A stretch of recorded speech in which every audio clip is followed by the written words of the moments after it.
생배 조각을 낡은 옷에 붙이는 자가 없나니 만일 그렇게 하면 기운 새 것이 낡은 그것을 당기어 헤어짐이 더하게 되느니라.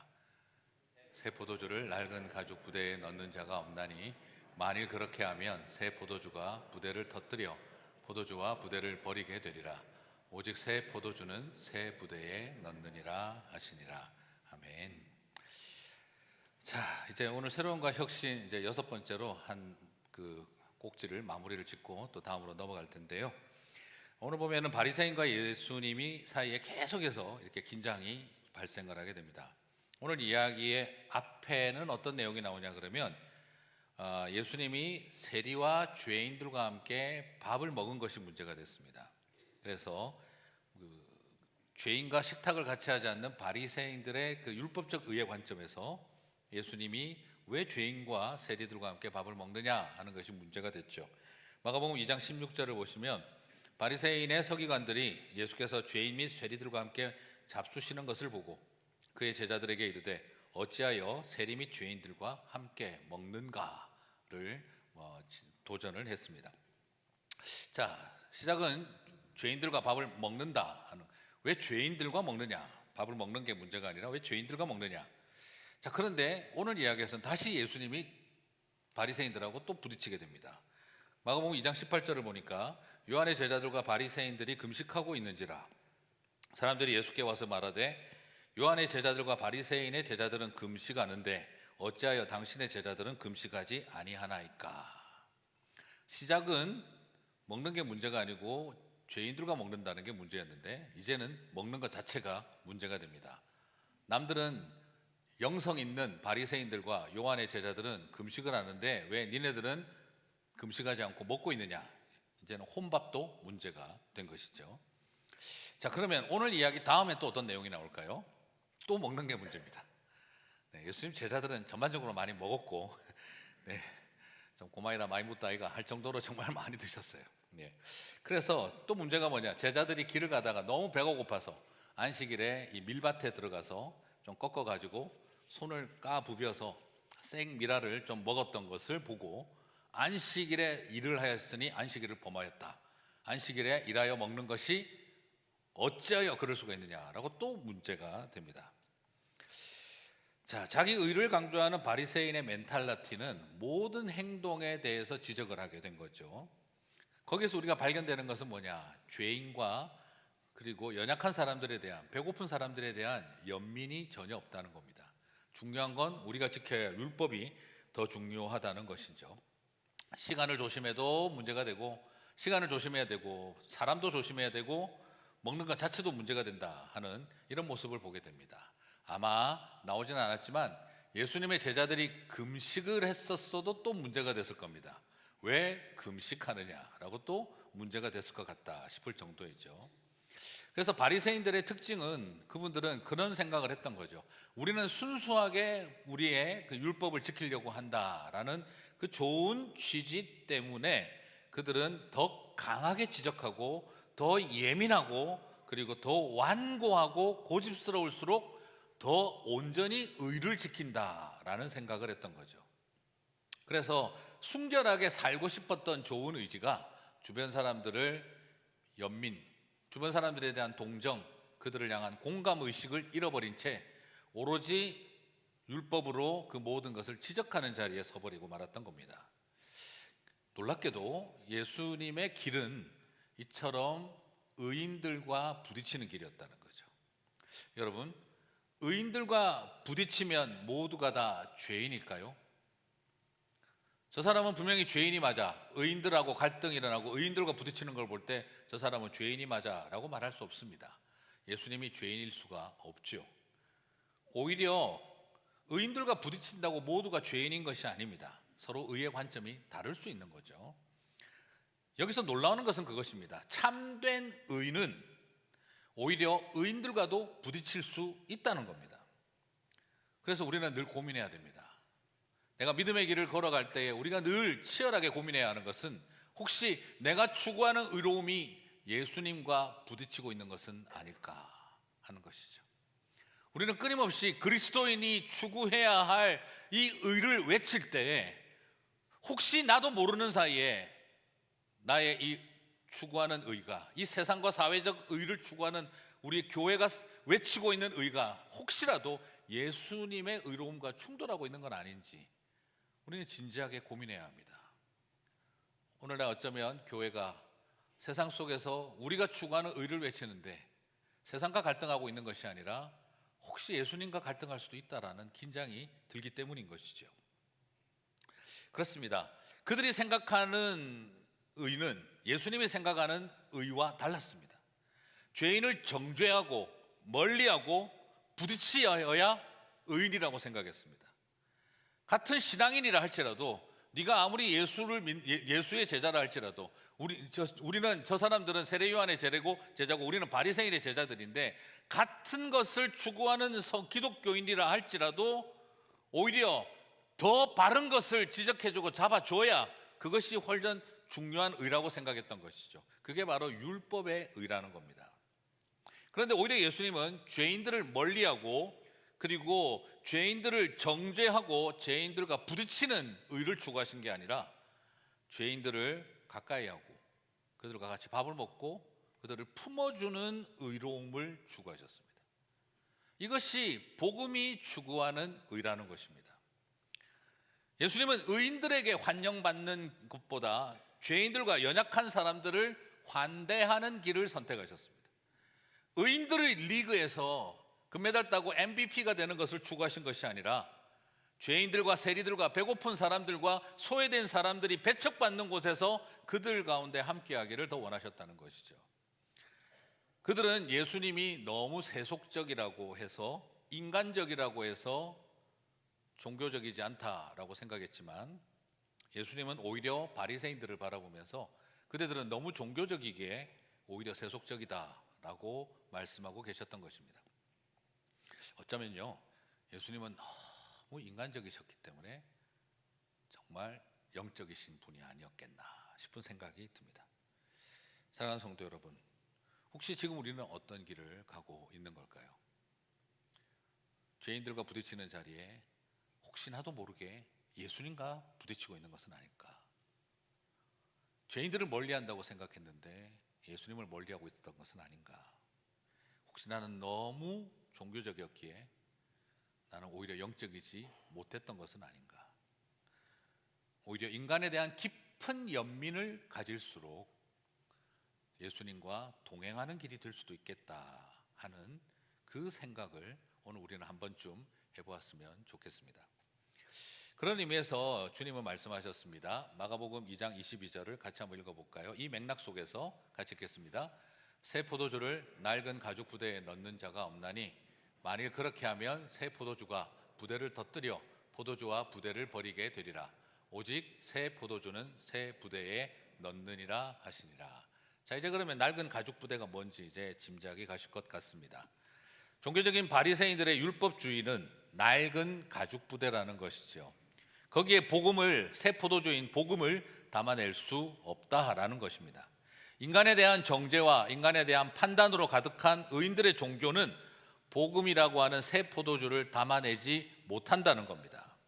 죄인을 혐오하고 배고픈 이들을 율법으로 판단하는 배타적이고 근본주의적인 종교적 태도는 확고한 신앙생활을 하는 것이 아니라 낡은 가죽 부대가 될 위험이 크다라는 것을 예수님은 비유하고 계셨던 것이죠. 자, 여러분 생각 한번 해보시겠어요? 낡은 가죽 부대는 뭐가 문제냐? 터지는 게 문제죠. 그러면 낡은 가죽 부대 하면 이미지가 어떠세요? 강하다, 약하다? 어느 쪽일까요? 약하니까 터지겠지. 우리 그렇게 생각이 되어져요. 네, 지난주에 부탁드렸죠. 조금 반응을 조금만 해주시면 좋습니다. 약하든지 강하든지 이렇게 하지 마시고 말하세요 빨리 이런 분위기로 하지 마시고요. 조금만 더 해주시면 좋겠습니다. 자, 낡은 부대는 우리가 떠오르는 이미지는 약하니까 흐물흐물흐물 힘도 없으니까 터지겠지, 포도주가 들어가도.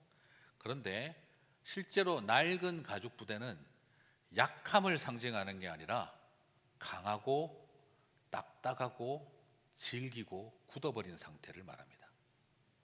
가죽이 오래돼서 기름칠도 안 하고 메인티넌스를 제대로 안 해놓으면 뻣뻣하게 굳어버립니다.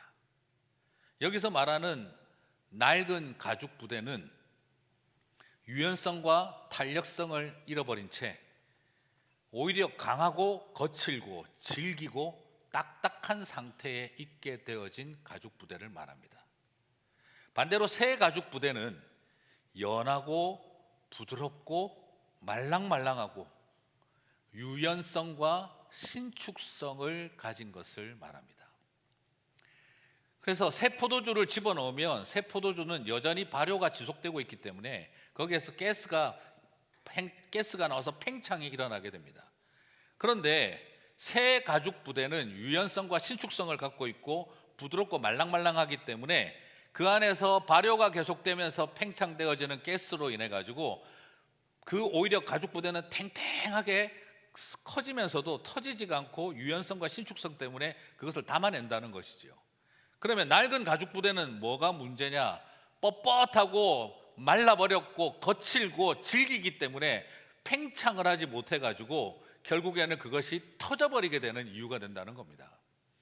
우리는 생각할 때 낡은 가죽 부대는 오래돼서 약해서 터진다라고 생각하지만 사실은 약해진 것이 아니라 오히려 오래되면서 완고하고 고집스럽고 질기고 절대 신축성을 갖지 않고 유연성을 갖지 않으려는 상태에 있는 낡은 가죽 부대가 결국 새 포도주인 복음을 터트려내서 터지게 되고 둘 다 버리게 된다는 거죠.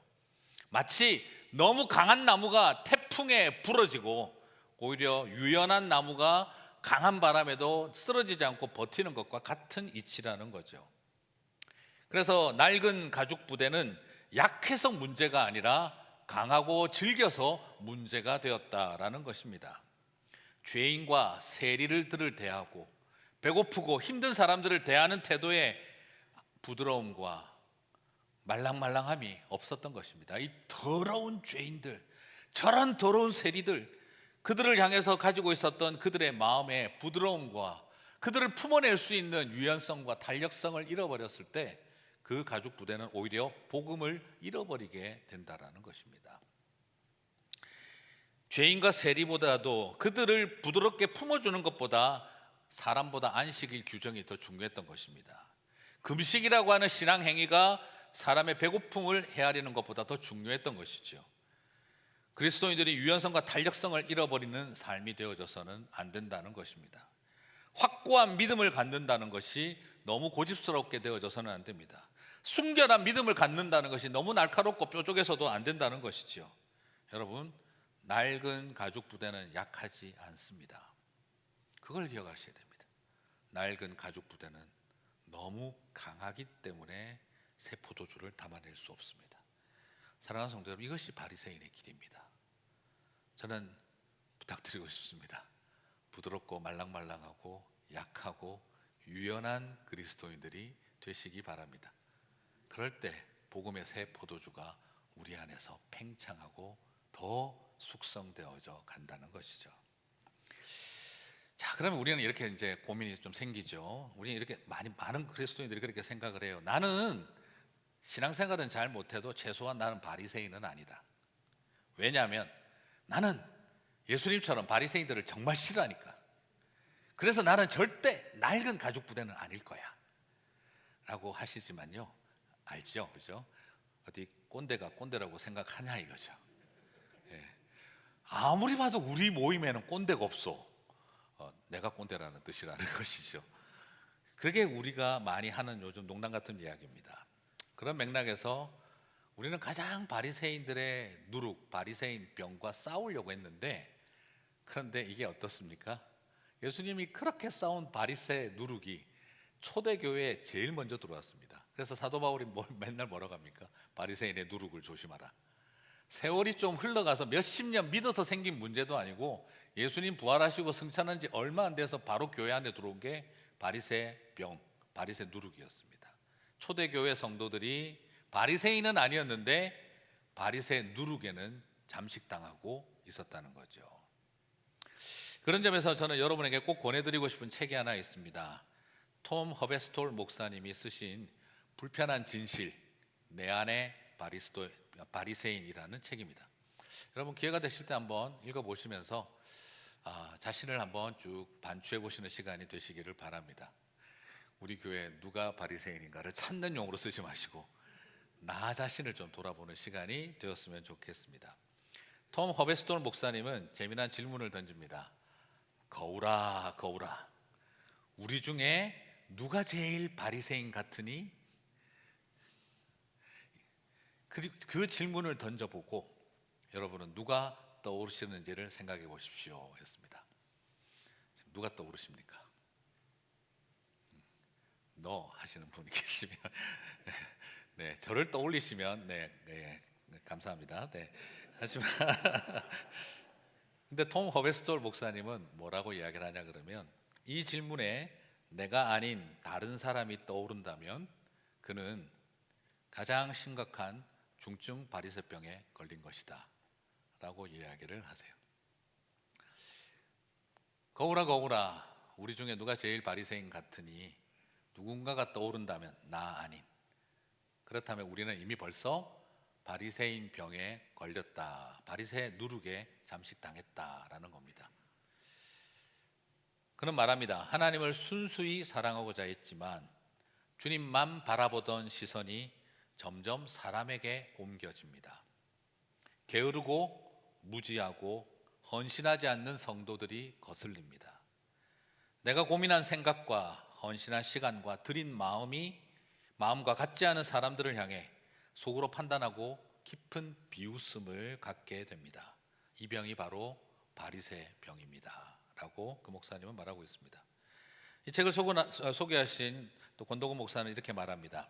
오직 하나님만 바라보고 출발했던 신앙의 여정에서 어느새 너무 잘하고 있는 내가 점점 크게 보이고, 나만큼 하지 못하는 사람들, 나만큼 기도하지 못하는 사람들, 나만큼 헌신하지 않는 사람들, 나만큼 헌금하지 않고 봉사하지 않는 사람들, 그들이 점점 믿게 보이고 원망스럽다면 어느 틈에 바리새병에 걸린 것입니다. 신앙의 경륜이 오래되면 오래될수록, 헌신의 강도가 강하면 강할수록, 중요한 직분을 맡으면 맡을수록 이 병에 걸릴 확률은 높아집니다. 이 병증은 독특하게도 보통은 병증이 심해지면 사람이 초췌해져야 하는데 이 병에 걸리면 사람이 더 거룩해집니다. 중증이 될수록 더 건강한 줄 압니다. 그래서 주님께서 아무리 경고하셔도 그건 나와는 상관없다라고 생각되어지는 병, 그 병이 바로 바리새 병입니다 라고 정의를 내립니다. 말씀을 듣고 나니 앞으로 나는 열심히 안 해야 되겠다 하는 결론을 냈자는 말이 아니라, 우리 안에 끊임없는 그 유혹이 있다는 걸 쉽게 생각하지 말자는 거죠. 여러분, 이 병에 누가 제일 잘 걸릴까요? 네, 쳐다보고 계시는 사람입니다. 네. 아마 저부터도 제일 이 병에 걸릴 위험성이 제일 큽니다. 그리고 저 자신도 발견합니다. 정말 순수한 마음으로 처음 시작할 때 누가 뭐라고 하든지 주님만 바라보고 가겠습니다 라고 하지만, 시간이 가면서 하나님 앞에 엎드리고 하지만 어느 틈에 가슴 속에 남는 그것이 거룩한 분노인 줄 알았는데 알고 보니 바리새 병이더라는 거죠. 가만히 있으면 언젠가 사람들은 다 알게 될 날이 온다. 그러므로 사람들 앞에 생색내지 말고 주님만 바라보고 가자. 그렇게 앞으로 평생 목사가 되었으면 좋겠다 하고 목사 안수 받고 시작했지만, 시간이 가면서 어느 틈에 생색내고 싶어지는 게 사람 마음이더라는 거죠. 내가 얼마나 순수한 마음으로 최선을 다하는지 성도들에게 들통나고 싶다, 이 욕구가 계속해서 올라오는 것이지요. 네. 최근에도 이제 지금 계속 공사 중에 있습니다만, 이 본당 무대 공사하는 일에 정말 장로님 두 분이 나오시고 젊은 집사님들이, 또 건강도 너무 안 좋은 분이 나오셔서 토요일 늦은 밤까지 아침 새벽부터 일을 하시더라고요. 세보니까 14시간을 일을 하셨어요. 크라잉룸 공사에도 젊은 집사님들과 장로님이 시간을 내서 얼마나 수고하고 애쓰시는지 모르겠어요. 조금이라도 교회 재정 세이브할 수 있다면, 요즘같이 너무 많은 게 올라가는 시대에 최선을 다하고 애쓰시는 모습이 너무 보기 좋았습니다. 그래서 설교 준비가 다 끝나고 오늘은 좀 빨리 끝났으니 가서 쉴란다 하는데 옆에서 막 일하고 계시니 못 가겠는 거예요. 그래서 저는 좀 기껏 해봐야 얼마 못했습니다만 토요일 밤 11시 30분까지 그래도 작업을 했습니다. 근데 갑자기 이런 생각이 싹 드는 거예요. 내일 주일 1부부터 4부까지 설교를 해야 함에도 불구하고 오늘 이렇게 토요일 늦은 밤까지 열심히 일하고 있는 내 모습, 절대 쇼업하고 싶진 않다.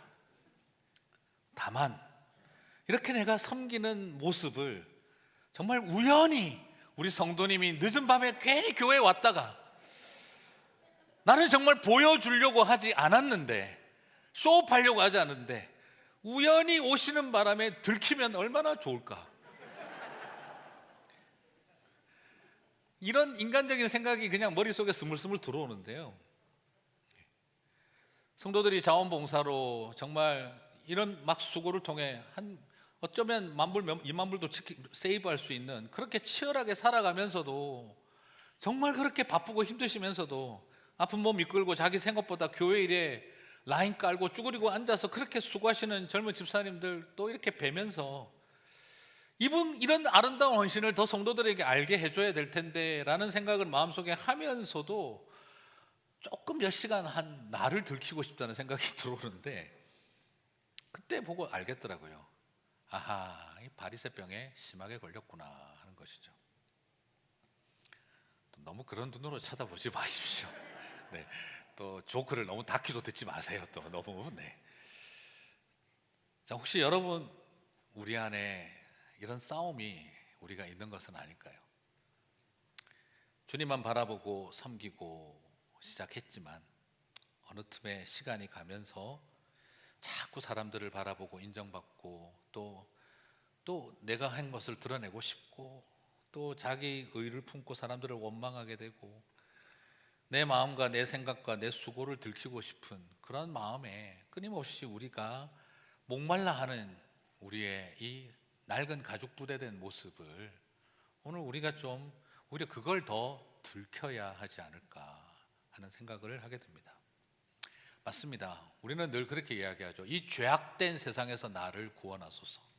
그러나 사실 정말 무서운 것은요, 이 완악한 나의 악으로부터 나를 구원하소서.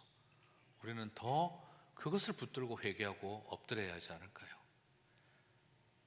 죄악된 세상에서 나를 구원하소서가 아니라 나의 악으로부터 나를 구원하여 주십시오. 오늘 우리 안에 이 나쁜 누룩인 낡은 가죽 부대 같은 이 바리새 병이 더 들키게 되는 저와 여러분이 되시기를 주님의 이름으로 축복합니다. 그래서 복음의 본질을 온전히 담아낼 수 있는 새 가죽 부대의 길을 가는 저와 여러분이 되시기를 바랍니다. 오늘 본문에 나오는 이 새 포도주의 새롭다는 new는 헬라어로 네오스라고 하는 것이 사용이 되어져 있는데요, 여러 뜻으로도 쓰이지만 크게 구별을 할 때 네오스는 어떻게 쓰냐 그러면 본질적으로 존재적으로 없었던 것이 새롭게 나타났을 때 그것을 네오스의 new로 사용을 합니다. 말 그대로 옛거에는 존재하지 않았는데 전혀 새로운 존재가 나타난 거죠. 이게 가장 대표적으로 뭐겠습니까? 창세기 1장에 하나님이 창조하신 것, 하나님의 창조가 완전히 네오스였던 거죠. 그리고 신약 성경으로 와서 복음이, 예수 그리스도의 십자가와 부활을 통해 주어진 복음이 바로 뭐라는 거죠? 네오스인 것입니다. 전혀 없던 것이 갑자기 우리에게 주어진 거죠. 여러분 보시면 알겠지만 이건 우리가 만들어낼 수 있는 겁니까? 아닙니까? 이건 우리가 만들어낼 수 있는 뉴가 아닌 것입니다. 그런데 새 포도주의 새는 전혀 다른 새로운 것을 말하고 새 가죽 부대의 뉴, 새는 좀 다릅니다. 이것은 카이노스라고 하는 것인데 이 카이노스는 네오스하고 비교할 때 뭐 비슷한 뜻으로 같이 쓰이지만 구별되게 비교할 때는 어떻게 쓰냐 그러면 지금까지 존재해 왔던 것과 연속성을 갖, 전혀 없던 게 만들어진 게 아니라 연속성을 갖지만 비교해 볼 때 질적으로 탁월하게 진보되고 발전되어지고 향상되어진 새로운 것을 말한다는 거죠. 예를 들어서 우리가 옛날에는 브라운관 TV를 봤지만 나중에는 LCD가 나오고, 우리 오 박사님, 오 집사님, LCD가 나오고 또 LED 스마트 TV가 나오고 그렇게 변해가는 것이죠.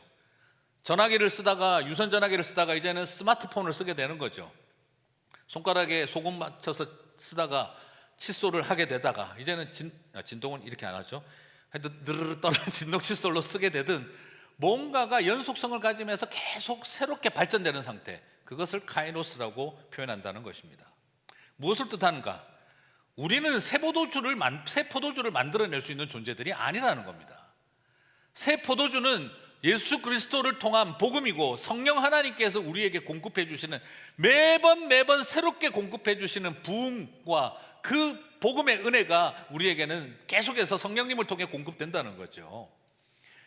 그것은 하나님의 영역이라는 겁니다. 그러나 새 가죽 부대는 누가 만들어야 되는 것입니까?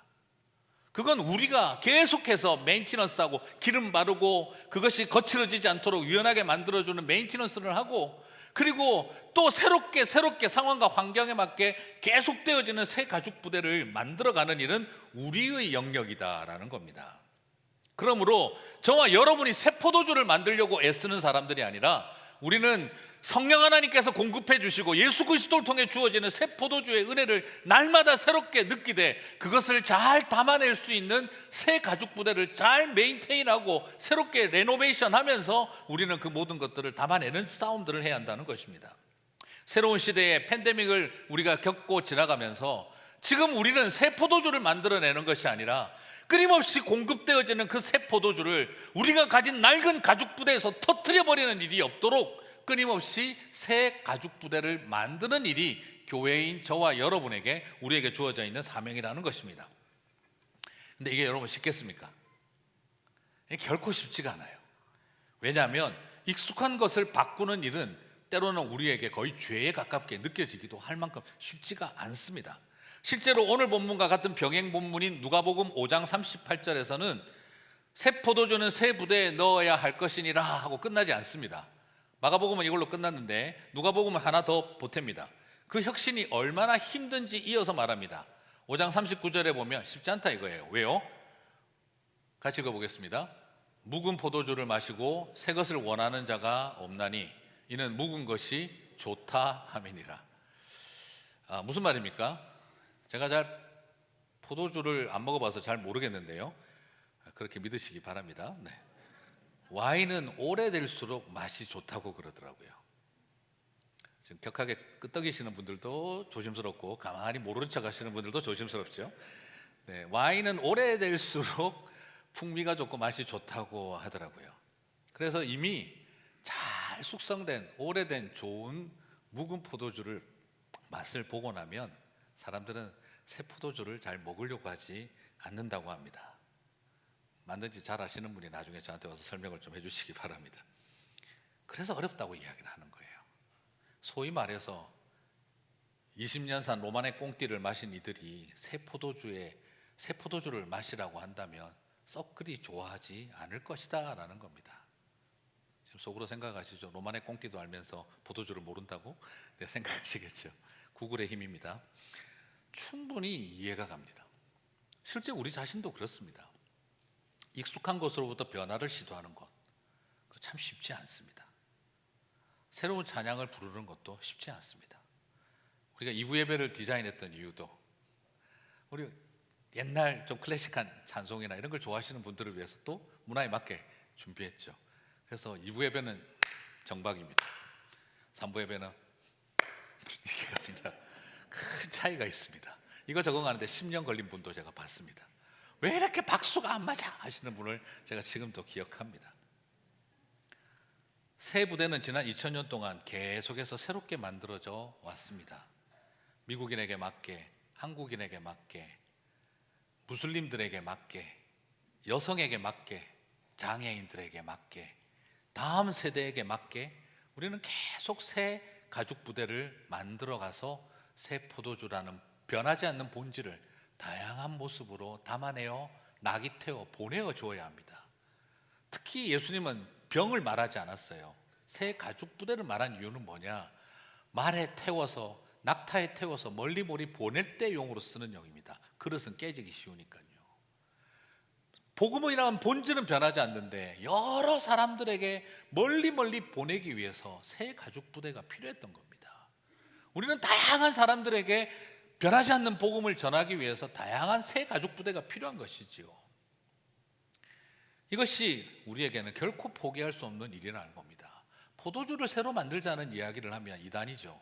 그러나 늘 매번 공급해 주시는 성령님의 그 구원의 은혜와 복음의 은혜를 우리 시대와 상대에 맞게 새 부대를 가죽 부대를 만들어가는 일은 우리의 사명이라는 겁니다. 여러분, 옛날에 여러분들은 어떻게 은혜 받으셨는지 잘 아시죠?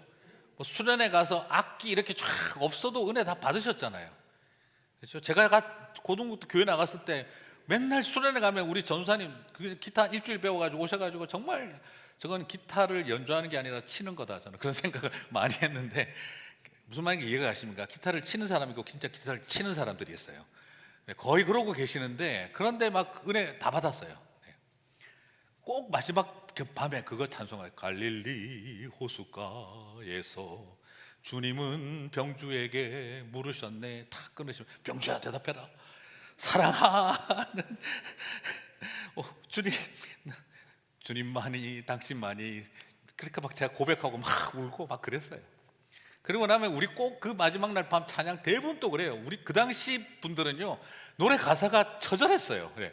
불 속에라도 들어가서 다 화형당할 결단을 다 했어요. 뭐 예수 믿는데 전부 다 불 속에 들어가서 죽겠다는 결단부터 하고 우리 다 믿었어요. 그렇죠? 불 속에라도 들어가서 그냥 주님의 사랑을 전하리. 그리고 좀 부드럽게 찬양 부르면 산 위에 올라가서 이 복음 외치리, 막 이렇게 부르고 막 그러면서 막 결단에만 보내고 전부 다 신학교 다 갔습니다. 물론 아무도 화형당해서 죽는 사람은 못 봤습니다만 전부 다 불 속에 들어간다 그러고 막 난리였어요. 세상 다 돌아다니겠다고 하고. 그리고 그 당시에는 고등부 아이들 모아놓고 문학의 밤 하면 애들 엄청 왔습니다. 요즘 그래가지고 오겠습니까? 문학의 밤 이라면 뭡니까? 그런 분위기죠. 그때랑 지금이랑 많은 것들이 변해지고 있습니다. 우리 어르신들도 그러잖아요. 하여튼 요즘 젊은 애들은 말이야, 애 있다고 새벽 기도도 안 나고 기도도 안 하고 봉사도 안 하고, 우리는 옛날 애 다 얻고 손잡고 와가지고 새벽 기도하고 응? 다 했어. 막 그러시잖아요. 우리 애 들고 와가지고 부엌에서 칼질하고 봉사 다 했어. 근데 요즘 젊은 사람들은 말이야, 애 있다고 아무도 안 오고 말이지. 그렇게 말씀하고 계시지만 사실 어른들도 영향 같이 받아요. 이 시대의 영향을. 이제 보세요. 애 다 컸지만 안 나오시잖아요. 우리도 그렇게 되잖아요. 애 있다고 안 나오는 젊은 애들이나 애 다 컸는데도 안 나오는 우리랑 큰 차이 없어요. 네. 그 영향력은 똑같이 어른들도 받고 있습니다. 옛날에는 궤도용 종이에다가 매직으로 차트 써가지고 찬양 넘겨가면서 불러도 다 했어요. 그때 OHP 처음 나왔을 때 신세계 아니었습니까? 그렇지만 지금도 OHP 쓰는 데는 없습니다. 그때는 그것만으로도 여름 성경학교 됐습니다. 하지만 지금 어렵습니다. 옛날에 청년들은 뭐 아무것도 없어도 007 빵 으악 하고 재밌게 놀았습니다. 장두석 돌돌돌돌 맞다 하면서 재밌게 놀았어요. 369 하면서 재밌게 다 놀았습니다. 근데 지금은 애들 절대 그렇게 안 합니다. 새 포도주를 만들지 못해도 새 가죽 부대는 계속해서 개발하고 우리가 가야 될 여정이 필요합니다. 변하지 않는 복음을 새로운 시대와 사람들에게 맞게 새 가죽 부대를 담아내기 위한 컨텍스츄얼라이제이션, 상황화의 노력과 그리고 그들을 향한 선교적 관심, 우리의 생각은 거기서 달라져야 합니다. 물론 어른들도 그런 이야기 하세요. 목사님, 찬송가야말로 참된 찬양 아닙니까? 복음성보다 좀 교회에서 찬송가 많이 부릅시다 라고 이야기를 할 때가 있으세요. 반은 맞지만 반은 틀린 말입니다. 여러분, 개신교가 종교개혁과 함께 시작이 되어지고 나서 처음으로 나온 게 찬송가입니다. 그 당시 캐톨릭은 찬송가, 회중 찬송이 없었습니다. 전부 다 보이스 소프라노들만 중심으로 한 성가대가 부르는 걸 듣기만 했습니다. 전부 다 라틴어였습니다. 키리에 키리, 무슨 뜻인지도 모르지만 계속 그걸 듣고 있었습니다. 그런데 종교개혁을 일으키고 나서 제일 먼저 루터가 했던 일은 라틴어로 된 찬양 빼고 독일어로 된 찬양을 들고 왔습니다. 그게 우리가 부르고 있는 내 주는 강한 성이요 방패와 병기 되시니, 그거 보면 처음으로 종교개혁이 일어나고 만들었던 찬송가입니다. 작사를 누가 했느냐? 당연히 마르틴 루터가 했겠죠. 작곡은 누가 했을까요? 그 곡을 찾아보시면 독일 민요라고 되어 있습니다. 독일 민요를 노래 가사를 바꿔가지고 독일어로 불렀던 거죠. 한국식으로 옮기면 뭐겠습니까? 아리랑에다가 요한복음 3장 16절을 붙인 거예요. 하나님은 우리를 사랑하사 독생자를 주셨으니 할렐루야 나를 사랑한 우리 주님은 골고다의 십자가 길을 걸어가셨다. 오늘 집에 가서 혼자 한번 불러보십시오. 눈물 펑펑 납니다. 우리의 정서가 담겨있고 독일의 대중가요였고 그 시대의 민요였고 그 정서에다 가사를 바꿔가지고 내주는 강한 성요를 부를 때 독일 교회 성도들이 회중 찬송을 부르면서 울었습니다. 그때 캐톨릭 예배학자들은 뭐라고 했느냐, 저 천박한 개신교인들의 예배를 봐라, 천박한 길거리 음악과 천박한 라틴어가 아닌 독일어를 들고 와서 예배를 드리는 저 천박한 예배를 보라고 그랬었습니다. 그런데 그게 틀렸던 게 아닙니다. 우리가 한국 기독교인들이 가장 좋아하는 찬송가가 하늘 가는 밝은 길이, 저도 잘못 잡았습니다. 죄송합니다. 이런 찬양이 얼마나 좋습니까? 근데 이 찬양 실제로 어디서 제일 많이 불렸던 노래냐? 이태리 뱃사람들이 항해를 떠나기 전 선술집에 모여서 한잔하고 손잡고 눈물을 흘리면서 불렀던 노래가 하늘 가는 밝은 길입니다. 술집에서 불렀다 너무 그렇게 생각하지 마세요. 이 항해 돌아올 수 있을까? 살아서 와서 사랑하는 가족들 만날 수 있을까? 그 불안함과 두려움 속에 한잔하시고 하늘 가는 밝은 길이 부르고 배를 탔던 겁니다. 그걸 교회에서 부를 때 사람들은 다시 인생의 항해를 앞두고 살아갈 우리들의 이야기를 떠올리며 그 찬양의 은혜를 받았던 거죠. 우리 찬송가가 가지고 있는 찬송가 중에 3분의 2는 복음송입니다. 사실 찬양이 아닙니다. 복음송입니다. 많이 부르는 거 있잖아요. 나 어느 날 꿈속을 헤매며 어느 바닷가 거닐 때 주님 만났다는 거죠. 근데 저는 어느 날 꿈속을 헤매며 어느 바닷가 헤매다가 주님 만난 적 없습니다. 왜 굳이 꿈속에서 예수님을 만나요? 말씀 읽고 성경 보면서 주님을 만나야죠. 그건 저랑 신앙적 배경이 좀 다르신 한 사람의 간증의 이야기입니다. 어머님의 무릎 위에 앉아서 즐겨 듣던 성경책, 저는 그 찬양 저하고 아무 상관없습니다. 저희 어머니는 저보다 늦게 믿으셨기 때문에 어머니의 무릎 밑에 앉아서 제가 성경책을 들은 적이 없습니다. 근데 그 찬송을 내가 왜 불러야 되지? 저는 그 생각을 했습니다. 개인의 간증이 담긴 전도용 노래입니다. 그렇다고 한다면 우리가 부르고 있는 많은 찬양들은 복음송이다, 그렇게 할 수, 전도용이 아닙니다. 찬양과 영광입니다. 주를 찬양, 손을 들고 찬양, 전쟁은 하나님께 속한, 나에게 속한 것 아니, 가사가 틀렸네요. 하나님께 속한 것이니 주를 찬양, 온 땅 위에 높으신 주를 모든 만물 찬양, 주를, 이건 복음송이 아니라 찬양입니다. 영광 영광 영광 영광, 이건 찬양인 것입니다. 복음송이 아닙니다.